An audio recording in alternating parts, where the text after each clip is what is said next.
Hello everyone, welcome back to Car Fix. We're going to talk about the Ring solar panel that I've got installed here. Today we're not going to be installing it. We're going to talk about what, how and what to look out for in the app, because some people report it's not charging when there's certain things that need to be done to make it charge. Yeah, so after the intro there showing you the actual panel installed, this is just what else you get. So you just get a box, basic box, some of the mounting screws to mount the actual Ring doorbell to the panel, and then some new actual wall mounting screws, the bigger ones with the washers on. So you actually don't get very much in this, just the panel and a few screws, that's it, and obviously the instructions. So obviously off the wall you just get this back solar panel part as part of this package. The package is $39.99 basically. I think if you get it off Amazon or Ring. I had a 10% off voucher this weekend, which is why I bought it, so it cost me $35.99. You're probably better off buying it off Amazon because you don't pay any postage if you're a Prime member, whereas I think if you buy it off the Ring site direct, you'll have to pay postage, so you may as well just use the Amazon site.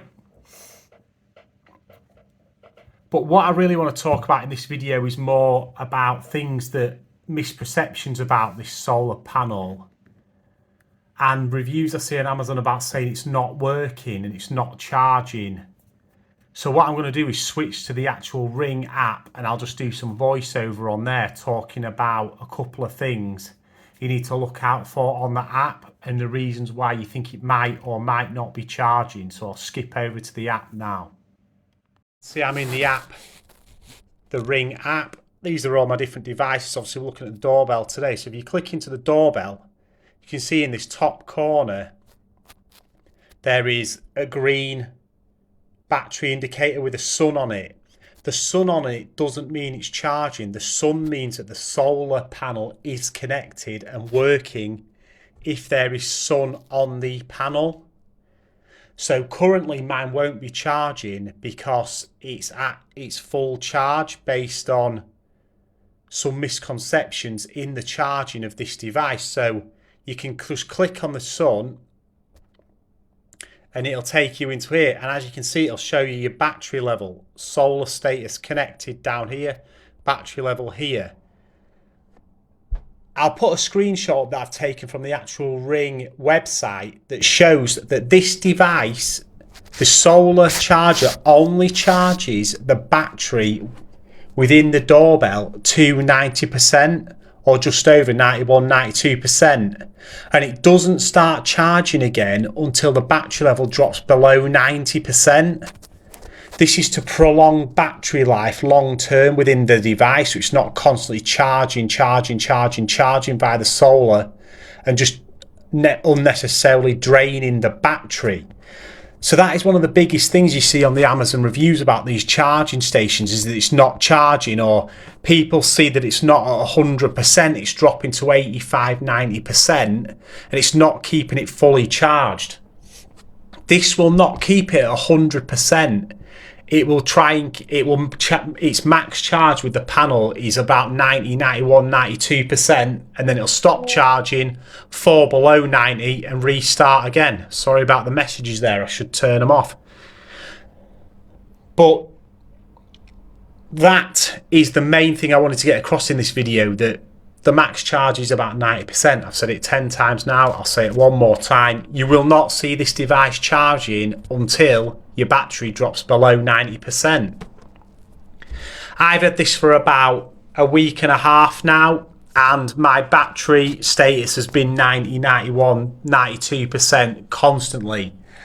I do live in the UK, obviously. It is summertime now, and I live in a south-facing house, so my doorbell and solar panel get a lot of direct sun through the summer, and it keeps it charged perfectly fine. Like I say, I haven't seen this drop below 89%, so it's working fine for me so far.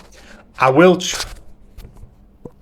try and do an update on this when we get right deep into winter, maybe December time, and see where my battery status is when we've got a lot of cloud cover, a lot of rain.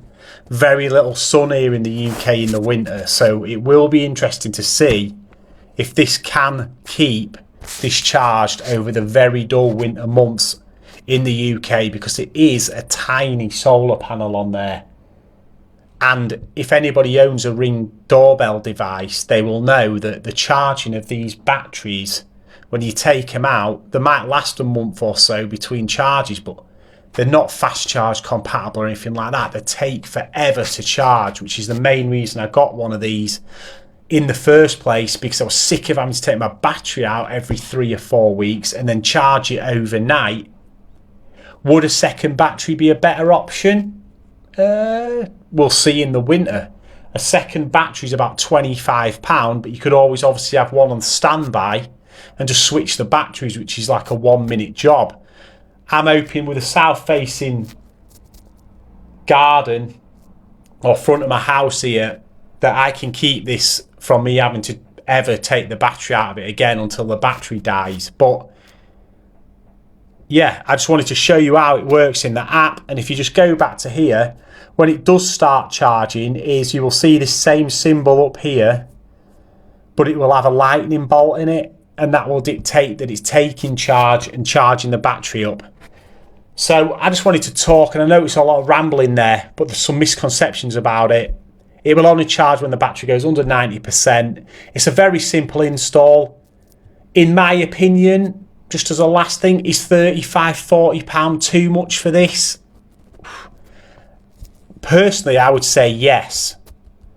I have another solar panel that I run off a battery. If you look back in one of my older videos, it's a 100-watt solar panel, and I charge I can't remember what it is now, a fairly large battery off it to run my laptop and stuff for work. I'll put a link up in the top and in the description if I remember to go to that. But that solar panel was less than £100 for a 100-watt solar panel.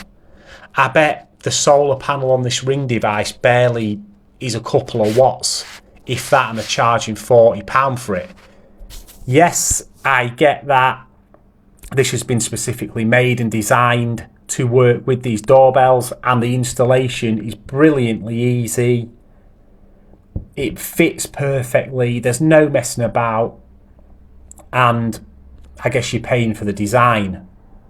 But overall, I think a reasonable price, top end for this, I mean, would maybe be £30. I think 25 would be the sweet spot. I think 40 is just about bearable. I think it's a bit too much. But again, I've been rambling, so I'm going to leave the video here. I hope you enjoyed it. Hit the like, favourite, subscribe, and I will see you on the next one. Peace.